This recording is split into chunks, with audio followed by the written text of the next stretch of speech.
Hey folks, Adam here, and we are in Gibsonton, Florida, aka Showtown, USA.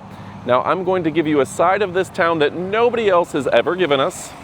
We're going to take you to an abandoned cemetery and find a mystery grave that is really creepy.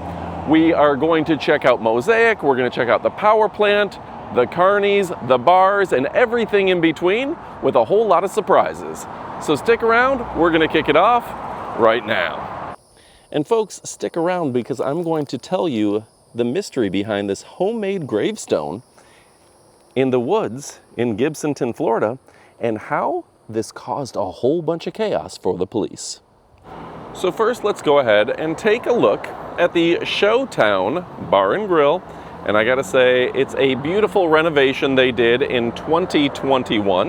Now this is the world famous Carney Bar that is in Highway 41. In fact, if you take this highway south, you'll get all the way down to Miami on the Tamiami Trail. And you can see how well they've decorated this. Now in a moment, we'll ask our editor to show the previous painting on the outside.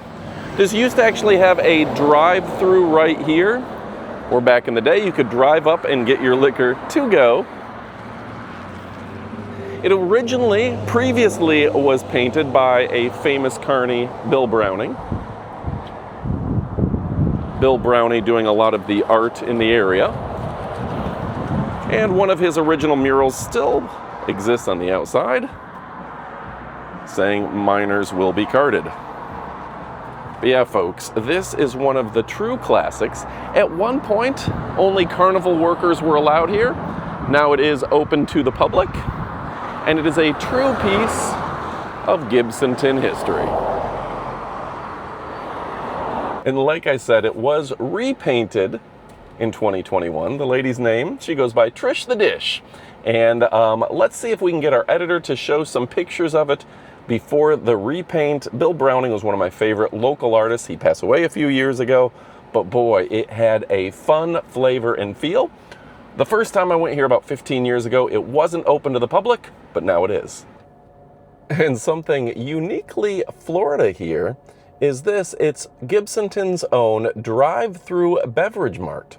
So if you need to get a beer or cocktails, you drive your car straight through and pick it up right inside. All right, folks, join me as we get a little snacky snack. It's pretty much a drive-through convenience store. You can get cigarettes, natural light, maybe a Red Bull, and a whole lot more.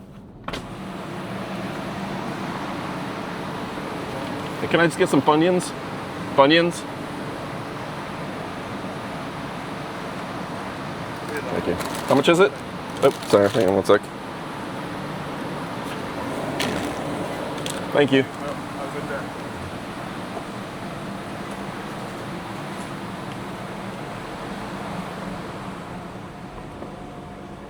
How Florida is that?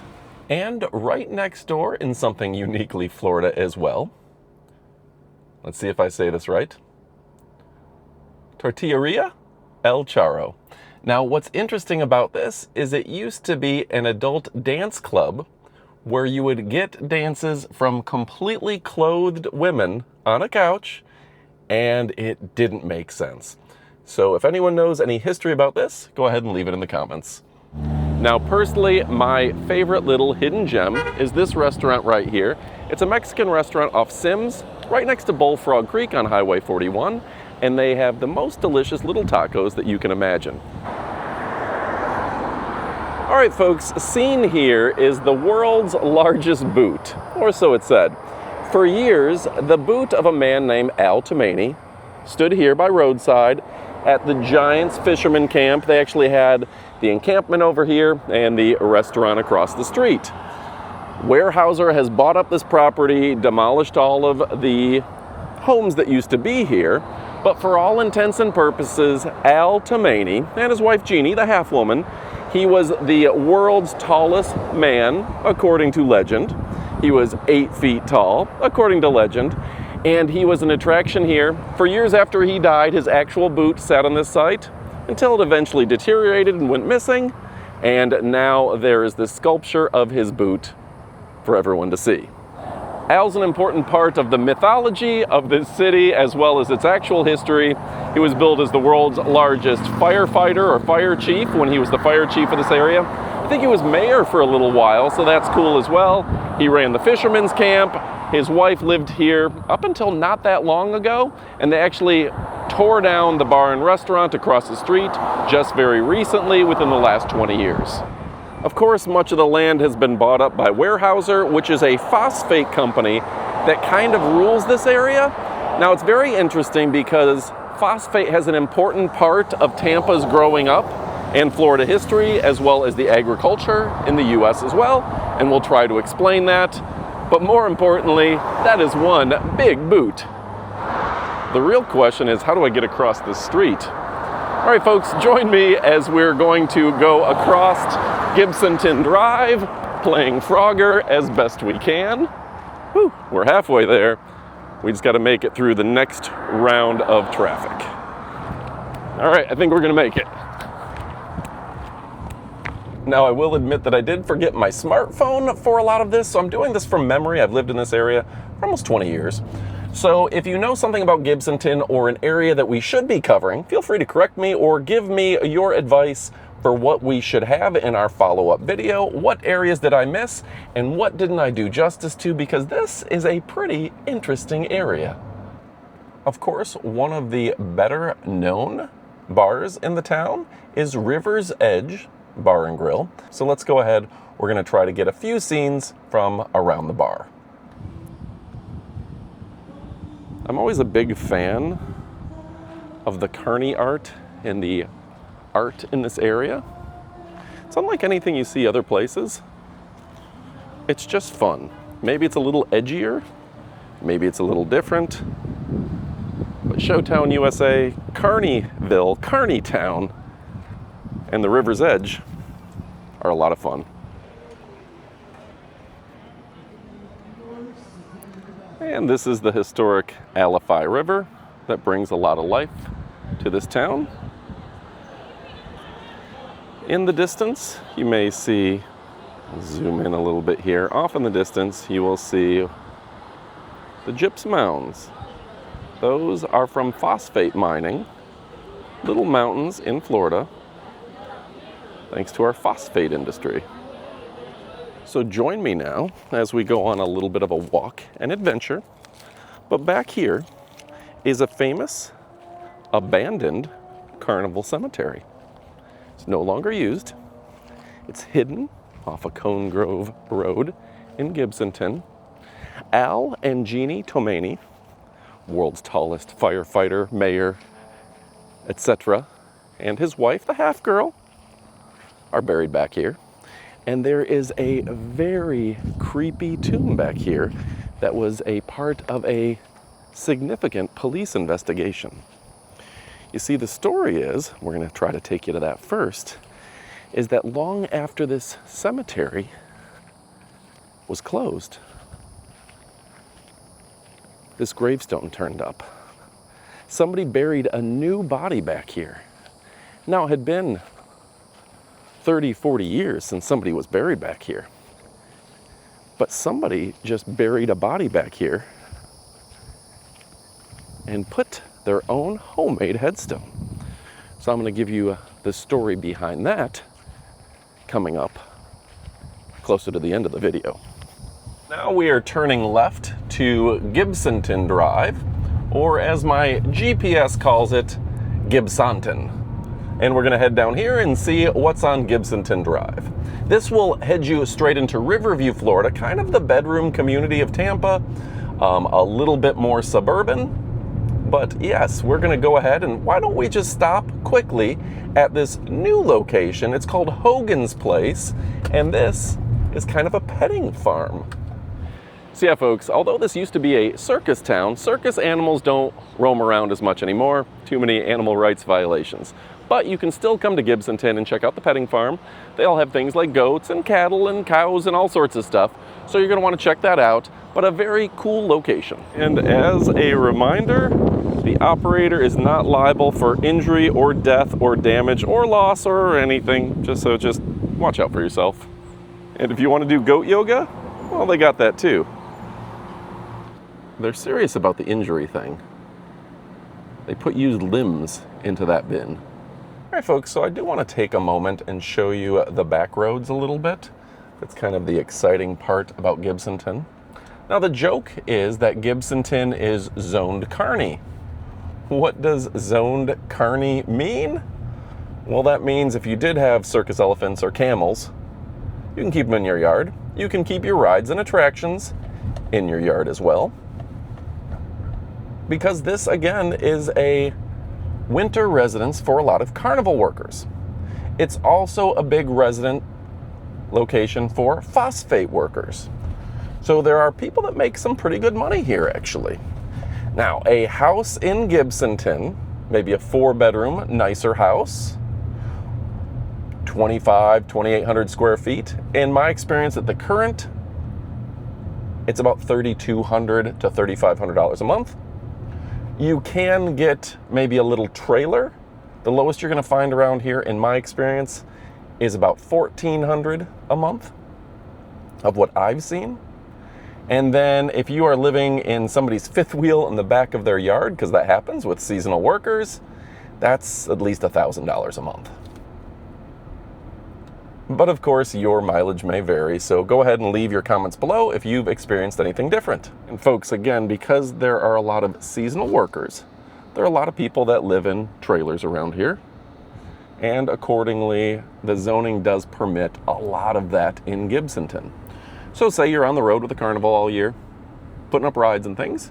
You come back here at the end of the year and you set up your residence for a few months. You might even rent out some space on your yard. And a lot of people living here, a lot of people doing work, a lot of handyman welders and things of the sort. All right, folks, as we get further and further away from US 41 and closer to I-75, development gets newer. There's gonna be things like a AMC Theater, the GDX 14 right here. There's a Caterpillar plant, and there's a whole bunch of new stucco subdivisions, you know, with 3,000 square foot houses. They're fine, but they don't make as good a YouTube videos, so we're gonna focus on the fun stuff. I do have a little confession to make. I didn't actually eat any tacos today. I really wanted to, but it is in excess of 100 degrees outside, and I decided to get back in the car and film the next location because it is ridiculously hot here in August. Now, speaking of August, there's something about this area. It is a home to carnival workers, again, in the winter. So right now, you're not going to see as many carnival trucks parked on the side of the road, as many joints as they call them, which would be maybe a place that serves popcorn or whatever. Those guys are all out on the road making their money. So there's going to be fewer of those. But don't worry, we've got something very special to show you coming up very soon. So the first time I saw this, I saw 2002 to 2007. It was right after I moved down here, right before I moved down here. And it was pretty questionable. So I had to do a whole bunch of research, and apparently the police had been called about it and had to investigate. And as it turned out, Ivory Nicole McFarland was actually a family pet. Yep, that's a dog toy. They buried her back here in the cemetery. But can you imagine the mystery behind that? Just a new gravestone appears and it looks like a 5-year-old was just buried in a cemetery after it's been closed for decades. So yeah, everyone wanted to know what it was. It was a town mystery. The police came, eventually they figured it out, that the McFarlands buried their pet back here. And folks, for reference, here is Aurelio Al's headstone. I'm gonna take a moment, clean it up a little bit, and then get out of here. And of course, here's the headstone of his wife, Jeanie, who died decades later. So it's interesting, he died in '62, and I think she died in the early 2000s. They're not buried next to each other, so if you're ever in this area, make sure to pay tributes to these legends. All right, folks, I'm trying not to step in too much poison ivy on my way out. This isn't a place that you should be walking in flip-flops. Also, I think my stats may be a little bit off. I know this place closed roughly 2002. So it wasn't dormant for decades, but it's been a couple decades since it has officially closed. All right, folks, as you know, we started this video at the Showtown Bar, which is really a legendary site. Carnival workers of all ages, all sizes, all sorts frequented that bar, and they still do. So if you're looking for a cool location, that is one of the best in Gibsonton. Lobster Man, Lobster Boy, as he was known, he frequented that. His son, Lobster Boy Jr., is one of my friends on Facebook. There was a lot of very cool so-called freaks and interesting people that were regulars at that bar throughout history. All right, folks, so as it starts to rain now, we'll go ahead and start to wrap up the video.